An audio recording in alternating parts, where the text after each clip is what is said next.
Hello everyone, my name is Kenneth Chang. I'm the Vice President of FKC International. One of the things that makes me most proud of in the past 9.5 years of FKC history is our product has helped literally millions of customers around the world to improve their quality of life, making them healthier and happier. Let's hear from some of them today.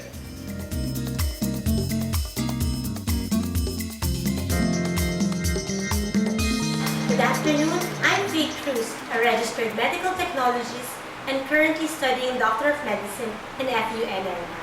Sa panahon ngayon, padami ng padami na ang nagkakasakit. And take note, pabata na pabata ang nagkakaroon ng malalang sakit.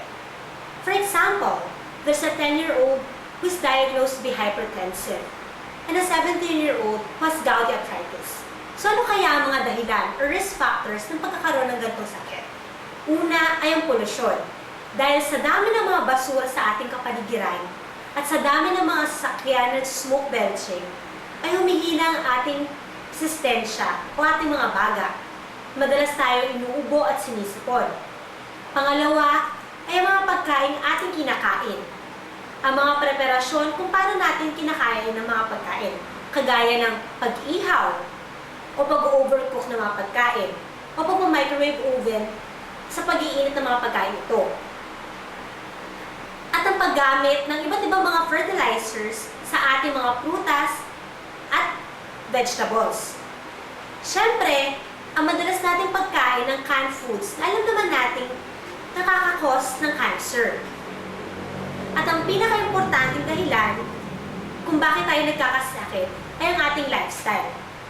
Dahil sa iba't ibang bisyo na ating ginagawa, kagaya ng pag-iinom ng alak, paninigarilyo, o paggamit ng pagbabawal na gamot. Sa ring dahilan ay kawalan ng pagtulog o kawalan ng ehersisyo na nakakapagbababa ng ating immune system. But don't worry, I heard a lot of amazing stories about FKC products, and here are their testimonies. So excited na ba kayo to know more about FKC products? Halina, samahan niyo kung pakinggan ang mga kanilang storya about FKC products. Hello, I'm Sebastian Campos, and then I'm 9 years old. When I'm sick, I have an asthma, and then we go into the hospital because I don't have oxygen, and then we go to the emergency room. I'm high blood, and the doctor cannot see if where came the high blood where. So what happened? When my father said that I have to drink the Ingenium for the FKC, I feel much better and I'm good now. So that I take my test in my periodical exam. 1 to 8 subjects, and that's it. So you feel much better now? Yes. Yeah. So what are the things that you took? What did you in FKC? What products? Cardiomax and Ingenium. Yeah. Liverite, Antioxidant. So now you feel so much better. Yes. You can play and walk already. Yes. Okay. So you're very happy. Yes. Okay. So there's a lot of kids out there who might be feeling like you. So do you think that they could try it? Yes. So they could feel better as well? Yes. Okay. Thanks, Sebastian. Welcome. Good afternoon, kasama po natin si Mr. Francis Castillo from Tanawan City, Batangas to experience CSR or also known as Central Cirrhosis Retinopathy. Sir, kamusta po kayo? Magandang hapon po. Magandang hapon naman po. Okay naman po.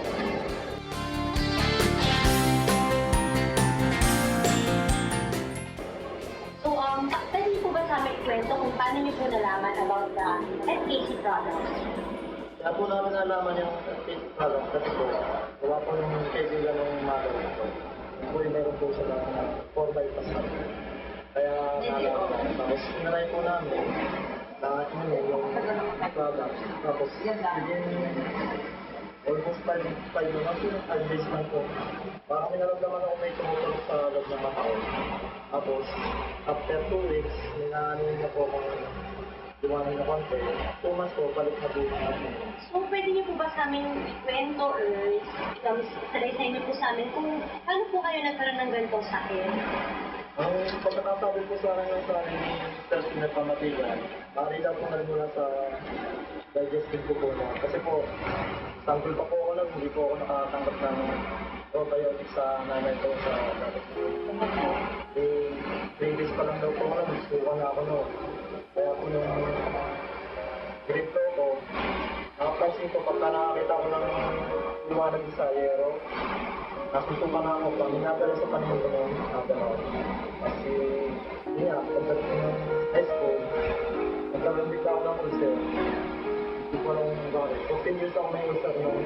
Kaya para yung mga nutrients na kailangan makakita sa mata ko, hindi na makakaroon kasi sa digestive pa lamang, ay sira na, wala na. Yung pala, kinakaya ng bacteria. Kaya wala, kasi wala. Dahil pag doon ko lang yung ito, 36 years old na ako. Yun, biglang tuminin yung paningin ko. So, kailan po kayo na-diagnose ng ganitong sakit? Yung pong last year, August 5, 2010. Paano po biglaan lang po ba? Bigla po tuminin po. Ano po ba ang trabaho po niyo ng mga panahon? Dati po ako violence sa PLC. Yung po yun, yung technician po ng mga medical equipment. Pinapansin ko po nung hindi ko na makakita yung mga PSI, mga resistor, mga passport. Hindi ko na mapasang value, talagang wala na, hindi ko na kaya po. Pagka nag-test yung karma treatment, nag-bigla ko na yung gusto na test ko. Wala kaya, kaya napilitan ako mag-design. Dito ko ng doktor ko, yung amo ko, ano na daw, yung focalist na daw kailangan, hindi na kaya ng mga patak-patak na gamot. Kaya, eh, ayaw po namin yun, mag-focalist na gawa namin. Siyempre, medyo mahal din. So, tinry po namin itong product na ito, pag-face ito.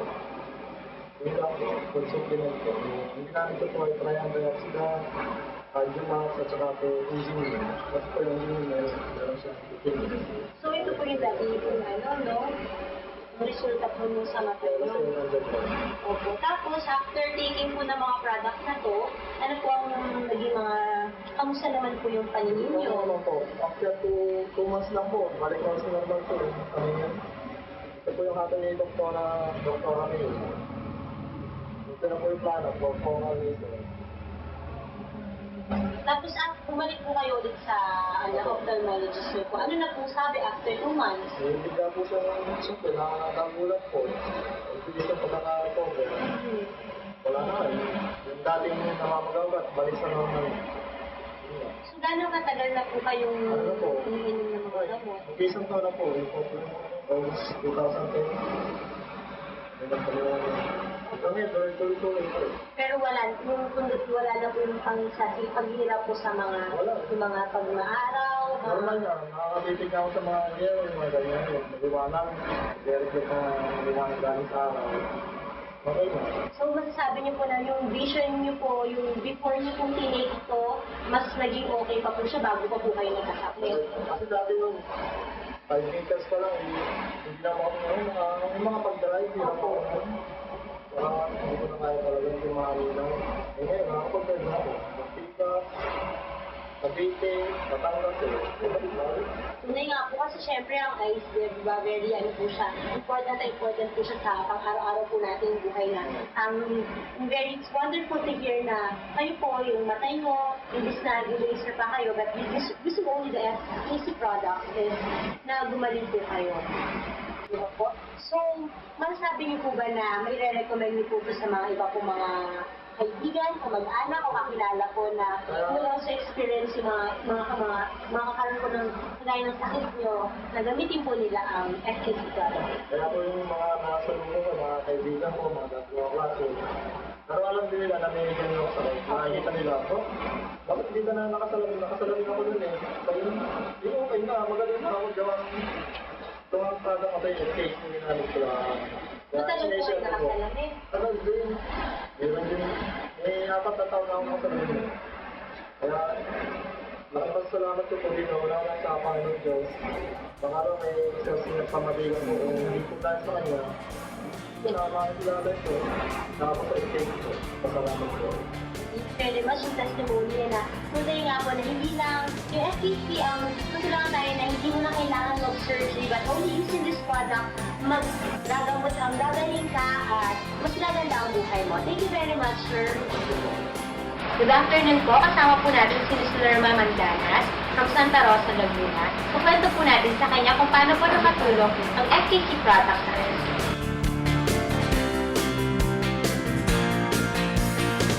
Good afternoon po, ma'am.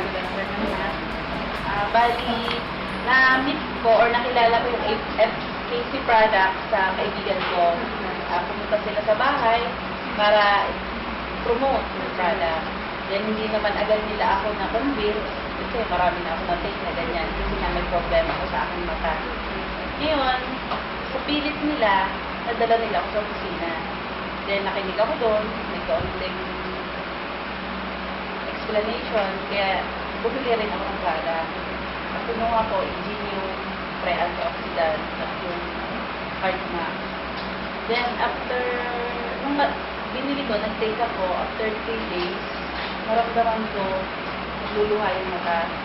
Then, natakot ako kasi masyadong matindi yung sakit, hindi pumupitik-pitik. Kaya sabi ko, ano ba yan? Then, ngayon, nung nirelay nila sa kay Axel, konektado daw sa puso, kaya yung Heart Max, tinake ko na rin. Kaya after 3 weeks, sa pagtitake ko niya na twice a day, naramdaman ko, hindi nag-blurred yung pagkatingin ko. Kaya, hindi ko tanggalin yung salamin. Kaya until now, hindi na ako nakakapagsalamin kasi sa pagtitake ko ng tatlong product na yun. Na nag-start ako ng April. Ano po ba yung dati ko sabi ng cancer clinic po? Ano po, far side? Far. Gano'ng katagal na po kayo nagsasabi? 97? 97 po yun. So, ang weight po na ngayon dito sa 300 po. Oo, 300 300. mod. Oo. So, ano po ang naging effect po ng mga products? Then ngayon, kasi nga, napansin ko nga sa sarili ko na hindi ko na kaya, okay na ako na walang salamin. Pinacheck ko pa rin yung mata ko. Sabi ko, okay Parang gano'n. Nung chinek nila, napacheck ako, isang, ano na lang siya, 75 at 100. So, 100 na lang. 75 na lang yung kabila. Kaya, until now, continuous pa rin siya. Pag-inom ko ng product na para din sa aking mata, na-correct niya. Then, ngayon ma'am, ako lang po yung nagtaka din, kasi continuous ang gamit. Kasi po may problema rin po ako sa aking menstruation. Kasi pang-delay care lang ang aking ginagamit. Kasi ano lang siya kunti lang Kailangan lang kasi manipis para nga lumabas. Kasi akala ko normal lang yun. Kasi since gano'n naman talaga Kaya para sabi ko, ito na yun. Bakit? Kasi nga, continuous ang gamit ko dahil na-correct niya yung mata ko. Kaya sabi ko, okay to. Sabi ko, then nung chinek ko, so parang sa tri-antioxidant na yung abuse partner. So, parang by using the product, hindi po parang ano siya, nagkaroon siya ng ibang effect. Yung na-correct pala yung mga kala yung normal, na-realize na mas naging okay pala. Okay pala. Kasi syempre, Continuous yung gamit.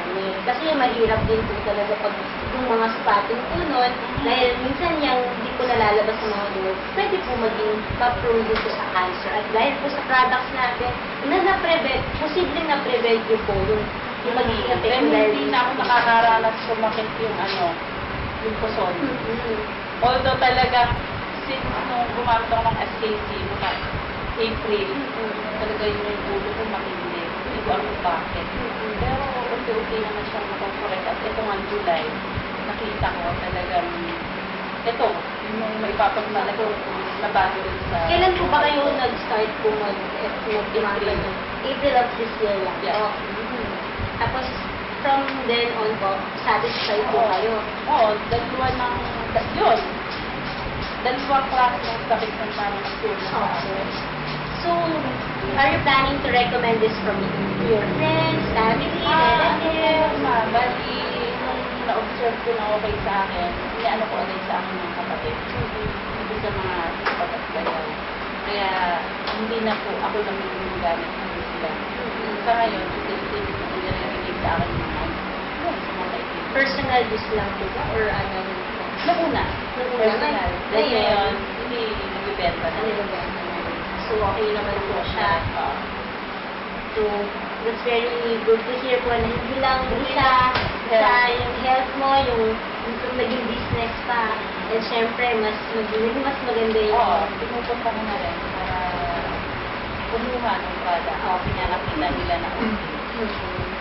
So, kayo po mismo, tuloy po naging testimony na kayo. Thank you very much, ma'am. Okay po. Ako po si Mirna Albocera, taga Taytay. 42 years old, may dalawang anak.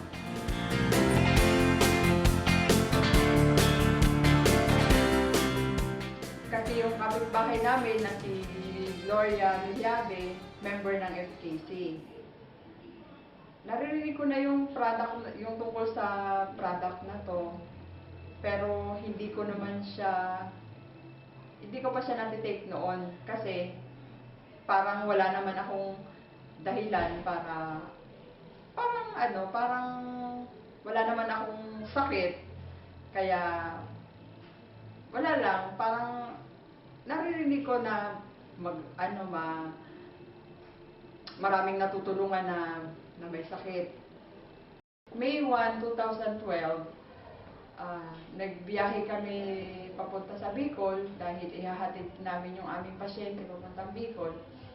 Nag-arkila kami ng van. Tapos pagdating namin sa Calawag, Quezon, na-aksidente kami doon, nahulog yung van na sinasakyan namin doon sa bangin. Sabi sa police report, yun daw ay 20 feet ang taas mula doon sa kalsada. Isang family yung mag-asawa, yung tiyahin ko tsaka tiyo ko, ako, tapos yung dalawang driver. Wala namang namatay doon sa aksidente na yon, kaya lang lahat kami ay na-injured. Lalo na ako, dahil nandun ako nakaupo sa harapan, sa tabi ng driver, marami akong sugat sa ulo, tsaka yung braso ko, yun ang naapektuhan, yung aking kabilang balikat. Tapos nung nasa ospital kami, na-confine kami sa Calawag Hospital ng bali 2 days. Tapos, paglabas namin mula doon, sabi ko, tanungin yung doktor kung kailangan kong lumipat ng ibang ospital para i-confine ako. Sabi naman, okay lang, nasa bahay ako magpagaling. 2 days din kami doon sa Calawag Hospital. Sinundo na lang kami doon ng mga kamag-anak namin ng isang sasakyan uli para maiuwi sa Taytay. Pagdating namin sa Taytay, marami talaga ang nagulat, marami talaga ang nabigla doon sa aksidente na yon kasi dapat daw yung ganun kalalim na hindi namin sukat akalain na yung ganun kalalim na pinabagsakan namin, mabuti na lang at walang namatay. Pagdating sa bahay, eto si Glo, binigyan niya ako ng product ng FKC. Binigyan niya ako ng Joint Again, Calcium Mag-D, tsaka Tri-Antioxidant. Ayun, ko yun, araw-araw tinitake ko yun, isinasabay ko yun doon sa antibiotic na nireseta sa akin doon sa ospital kasi pinag-take ako ng antibiotic for 10 days dahil nga daw marami akong sugat tsaka yung fracture ng aking balikat. Yung habang nag-take ako ng product ng FKC, nararamdaman ko talaga na maganda ang pakiramdam ko, maayos ang pakiramdam ko kasi pagka-uwi namin, mga 3 days lang nagpatanggal na ako ng tahi sa ulo ko. Ang bilis lang gumaling ng sugat ko, hindi siya hindi ako nakaranas na sumakit yung mga sugat ko sa ulo, pati yung sa mukha. Kahit yung balikat, yung braso ko sobrang namaga siya ng husto. Hindi ko na yun masyado nararamdaman ng sakit. After 15 days, nakabiyahe na uli ako papuntang Bicol. Kasi talagang gusto ko naman talagang umuwi. Taon-taon talaga umuwi kami ng Bicol. Ayun, nung nakabiyahe ako ng papunta, tapos 1 week ako nagstay doon. Pabalik, biyahe uli, pabalik ng Maynila. Kaya lang, nung bandang mga July na,